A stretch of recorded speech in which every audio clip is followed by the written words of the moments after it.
I am talking about, I want to speak briefly about just some hair care tips and tricks. We've been speaking a lot, culture have been speaking a lot about minimalism. Minimalism meaning doing less, being more. Hey, hey, hey, hey, welcome to another video. Welcome to the Bajo channel. This is the home of self-care, beauty, wellness, and any and everything that'll help you to become the most empowered version of you. So today I am talking about, I want to speak briefly about just some hair care tips and tricks. We've been speaking a lot, culture have been speaking a lot about minimalism. Minimalism meaning doing less, being more, right? And you hear about these mini houses and small cars and just minimizing to give more efficiency, right? It's the same thing with our hair. In this video, I want to speak about a few ways that you can have like this minimalist ideal towards your hair, because oftentimes when it comes to our hair, less is best. Less is best in the sense that it can grow better, maintains its moisture balance better. When you're doing less, sometimes that idea of the more I do, the better, absolutely not. Absolutely not. In fact, if you look at your life, a lot of times when you do less of certain things, you see more results. And so it's very similar when it comes to our hair. So I want to give you a couple of ways to kind of transition into being more of a minimalist.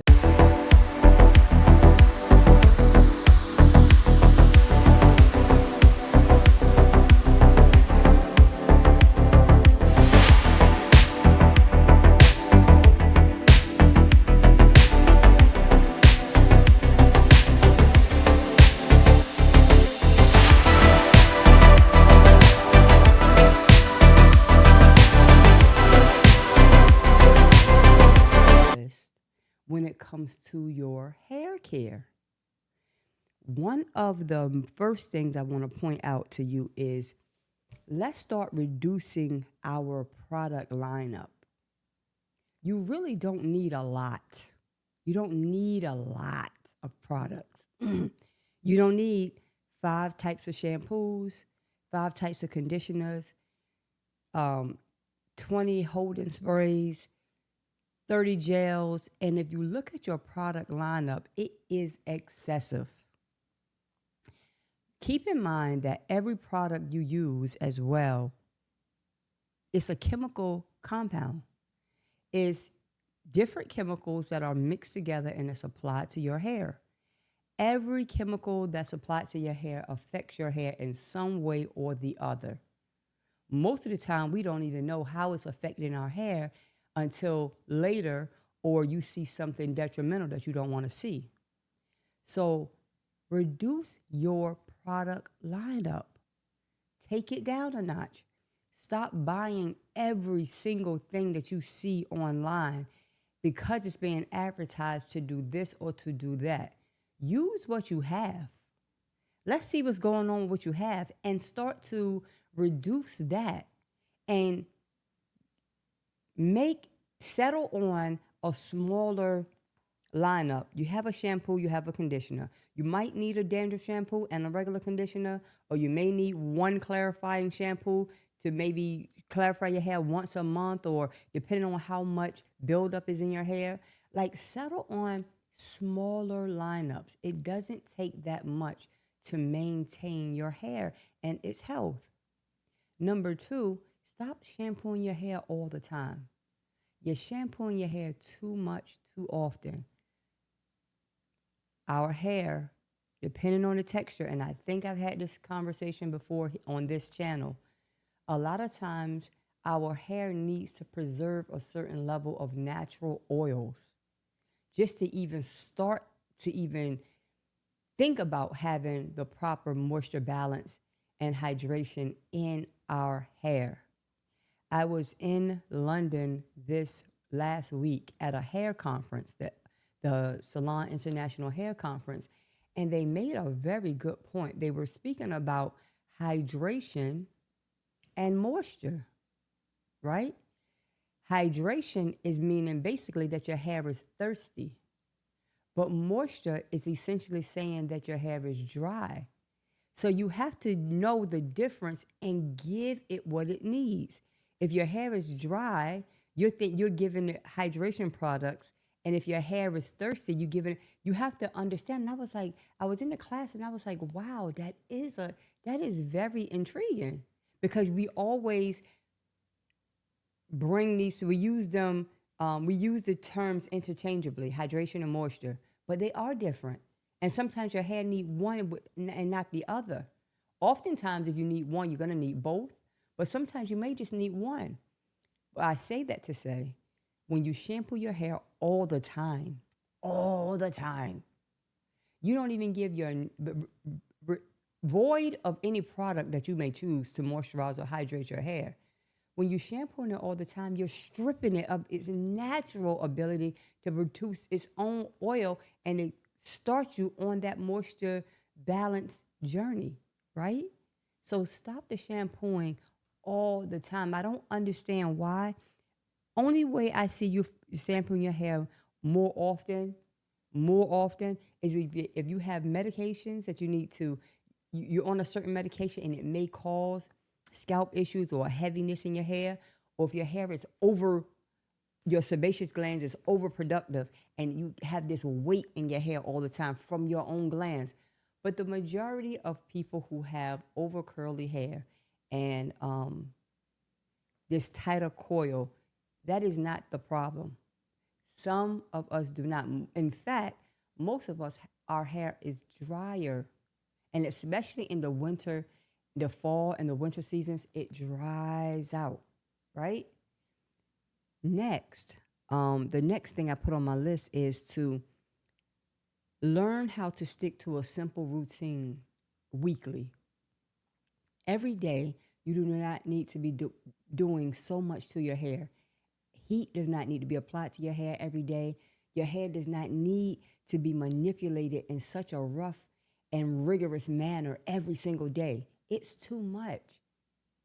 Your hair is soft, it's fine, and it will pop quickly. So I implore you, I beg you, please slow it down with the way you manipulate your hair. Keep that routine simple. Keep that routine, keep your routine simple. You get your maintenance product, your maintenance scarf on your hair. You wake up in the morning time, you need a little oil, you need a little fluff here, fluff there.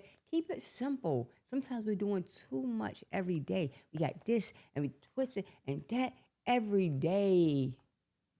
It's too much. Keep your routine super simple, super simple. Also, when you go to the salon and you're getting your hair done, try to embrace low maintenance styles. I mean, most of us don't have a problem doing this one because we don't want to be bothered with our hair like that anyway. But try to embrace low maintenance styles, things that you don't, styles that's beautiful and it doesn't require you to do so much. It means certain styles you have to do a lot to maintain it, but try to start researching and looking up styles that does not require a lot from me, right? Because when you do less to your hair, again, less is best. I think that's the theme of this video. Less is best. Find styles that you don't have to touch them for a good minute, that allow your hair to do what it's doing. And when you get low maintenance styles, try not to have them so tight, because those two things are counterproductive. If your hair is too tight, when it's styled, even though it's low maintenance, you don't have to touch it for another month. By the time you take it out, because of the tension that's been on the hair for that amount of time, that hair is going to release itself from the follicle, and you're going to see thinning and shedding and breaking. So you got to play those two together. Get low maintenance style, please. But make sure that the tension that you're applying or that's being applied to your hair is not too tight. Too tight will break your hair. I don't know how I can emphasize that more. And last but not least, focus on scalp and hair health over trends. Just because a certain style is trending, I give you two different things. You have certain styles that trend, right? It may be this month or that month. And try to focus on what's best for your scalp and what's best for your hair. Because just because it's trending does not mean that it's going to serve your hair or even your scalp. Some people, some of us are prone to this psoriasis and dandruff and flakiness and dryness. And doing those certain styles that might be trending is going to exacerbate that situation. So focus on your hair health and scalp health. That's why I think that I'm so intrigued with hair health because I understand like you want what you want and I get it. You feel the way you feel. You may want to do a little switch, but you got to make sure that your hair and your scalp is going to agree, right?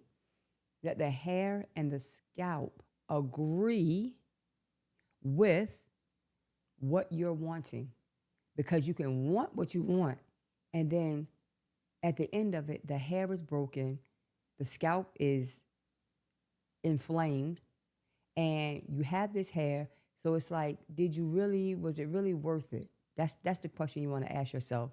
So being a minimalist in terms of your hair is one of, to me, it's a great concept.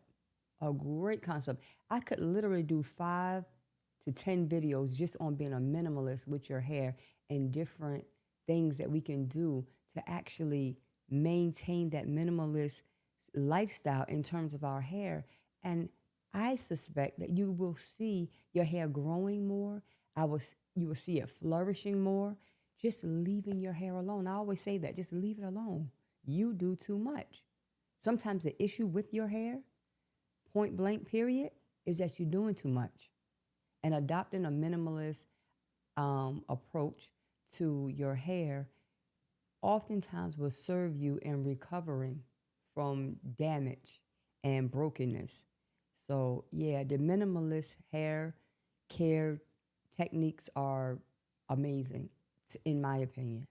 So, that's it for this video. I thank you for listening. I appreciate you.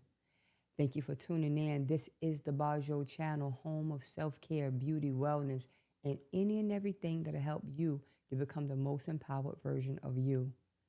Remember that self-care, it is the best care. Later.